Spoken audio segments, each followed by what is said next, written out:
Hey there, it's Corey. So I wanted to talk a little bit about students who have difficulties specifically with writing. And I know a lot of times we've got students who are really struggling with some of these higher level application skills. And so what we wanted to do was run you through what that might look like in your instruction. So one of the questions came up about dysgraphia. And can dyslexia and dysgraphia ever occur separately? Yes, they absolutely can. You can definitely have a student who has dyslexia, whose writing skills or their ability to get their thoughts on paper, their sentence structure, their handwriting, all of that is good. They just struggle with that foundational spelling ability, but not necessarily anything beyond that. And then you also have some students who have dysgraphia, who have really poor fine motor coordination. It really impacts their handwriting. They struggle with sentence syntax. Their spelling is great, but like their overall ability to get their thoughts onto paper, not just from a motor component, but also from what they're writing on the paper does not make sense necessarily. The sentence syntax is poor, it's really weak, it doesn't sound like their oral language, so that can happen too. But oftentimes you do have students who are showing a co-occurring dyslexia. They're really struggling with the foundational reading skills as well as struggling with the higher level writing skills. So they're not just struggling with spelling, but then they're also struggling with sentence syntax and the fine motor coordination ability and really kind of organizing their thoughts to get them onto paper. And so what we have done, for those of you that have curriculum resources, if you're a part of the Delivering Smarter Intervention course, you've got access to this, or if you just purchase curriculum resources, you have access to this as well. But one of the things that we have been really working on in the last several months is our applied skills sections to the lesson. So I'm just going to pull that up really quickly. What you'll see is that we have a fluency and comprehension applied skill piece, as well as a writing application piece. Be on the lookout for those. Those should all be completely loaded in there by the end of December. So we are getting them in there just as quickly as we can. So definitely be on the lookout for those guys. We'll talk about fluency and comprehension separately because that's super fun as well. But with the writing application, essentially what that is going to look like, let me make sure that we've got this shared with you so you can see it, is practicing writing from the single word level all the way on up. And so what we've done is we've given you an instructor version as well as the student version. So the instructor version is really just the first page. And so what we're going to do is we align this to match with each of the lessons. So in the curriculum, obviously we're following a scope and sequence. If you're in the membership site and you don't have access to the full comprehensive curriculum, you can still utilize something like this along with the scope and sequence that you are using. So this is just to give you an idea of what that would look like. But so what you would do is you would give them these words. And so you would say, okay, I'm going to tell you some spelling words. I'm going to have you write them in the boxes. And what you can see is that your students do not have the words. And so this is their page and it's blank. But we wanted to give you the words so that you didn't have to think about them. So kick, truck, duck, smack, buck. You're going to go through those. And you can do as many as you want. The good thing about doing 10, obviously, is that you're getting some really good spelling practice in there that's going to focus on that spelling rule.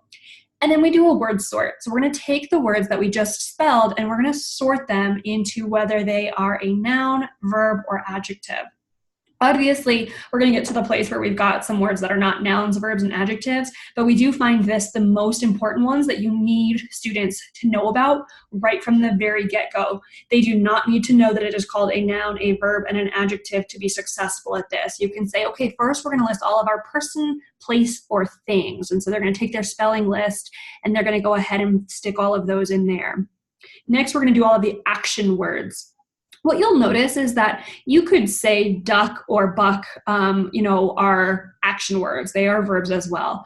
I tell students just sort them into one spot. I do understand that we have some that could be in both. You get to pick. You just pick one, but just pick one. Don't put them in both. You can tell me if you want to, but let's just pick one to sort it into, and then your describing words. And then the reason that we want to do that is because we need to have those types of words to be building strong, syntactically correct sentences. So then what we're going to do is we're going to have them pick one word from the nouns, one word from the verbs, and one word from the adjectives. They do not have to be the words that we've selected here, just giving you an example of what that might look like, or if they're struggling, if they're like, oh, I don't know, they can do that as well. Sometimes one of the things that I do to make it fun for my students is I will let them fill in whatever's missing. You think of any noun. It doesn't have to be a CK word. Put any noun in there. Put any verb in there. Put any adjectives in there. And that way they feel like they've got some ownership over it as well.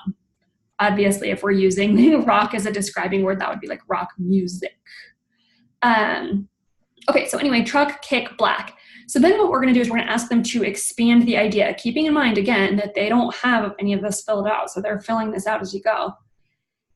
And you could say, okay, like, let's think about this. So we're going to talk about who or what and like what did they do. We're going to use the words that you picked from above, and we're going to fit that into this who or what, did what, why, when, or how format. And so essentially what that looks like is your subject, your predicate, your adverbial phrase. Again, we don't need to use those kinds of words. We can just use who, what, did what, why, when, how. And then we'll put it together. So he, came up with the little boy kicked the black truck because he was angry.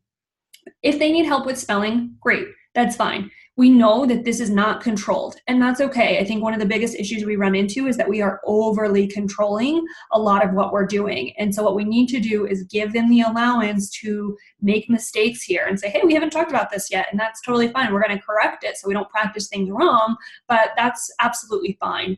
And that's something that we do when we go through the COPs is we'll say, why don't you highlight any words you're not sure about spelling, and I'll help you out with them.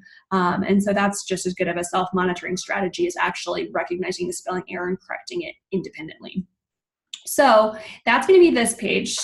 And then the students will go on, and we have given them sentences for this one. So again, that first page is the only instructor page. The next following pages are all student pages.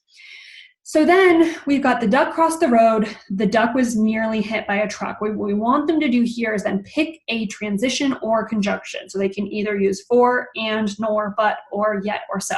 And you will be very surprised to see that students are not consistently doing this correctly. And so you'll just model it. If they don't do it correctly, you'll model it. And ideally what we would like to see here is the duck crossed the road and was nearly hit by a truck. Sometimes we're getting all kinds of crazy things like the duck crossed the road, but the duck was nearly hit by a truck. There's really two pieces here that we need to get rid of. That second, the duck, we don't need that again. And we need to use the correct conjunction. And then you go ahead and put it together, and then you check for COPs again. And then what we have them do for students who are ready for this, and sometimes we'll help them plan this out, and then this is great home practice activity, is, okay, we're going to write a story about that duck that crossed the road and was nearly hit by a truck. So who are your characters? Are they going to name them? What's the setting? What's the problem? What's the solution? And then we're going to go ahead and just walk through that kind of graphic organizer, telling them that we want them to follow this format here. And then ultimately, we're going to write about the duck's bad day. So sometimes we'll have our students handwrite, and sometimes we'll allow them to do that on a Google Doc or something like that. But that's going to be how we're going to support those students who, one, they're struggling with spelling, but also they're struggling with writing and sentence syntax, and maybe they don't need the decoding work.